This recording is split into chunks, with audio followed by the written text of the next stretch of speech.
money punch right there. Yeah.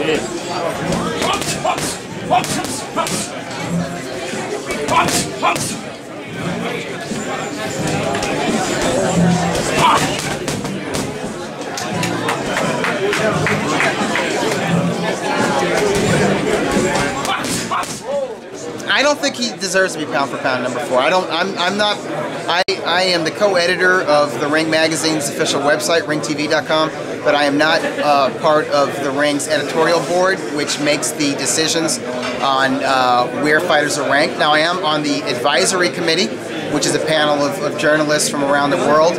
But generally, unless I feel really strongly about something, I don't email the editorial board. I respect the decision. I respectfully disagree with the placement of Nonito Donaire within the top 5 pound for pound.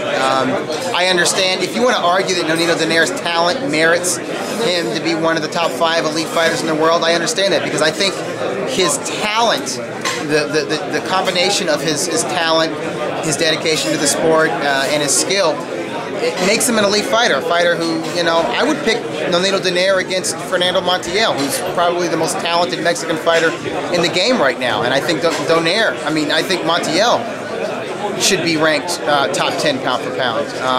If Nonito Donaire were to prove me right, and beat Fernando Montiel, particularly in dominating fashion, I'd say, hey, fine, he's top 4, he's top 5, you know.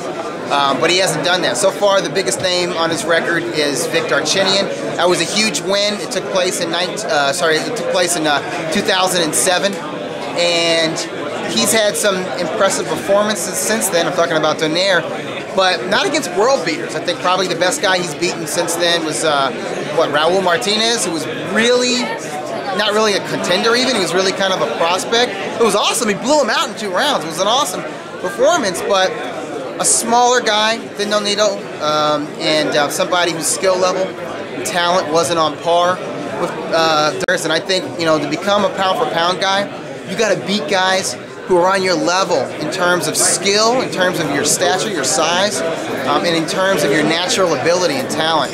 And I don't think Donaire has done that. Not since Darchinyan, and it's just not enough. The Darchinyan win is not enough to make him a top 5 guy. So right now I have Donaire kind of on the outskirts of the top 10. Hopefully now that he's moved up in weight to 115 and 118, he's going to get those fights where he can prove himself. There's guys out there at bantamweight, Abner Mares, you know, unbeaten stud.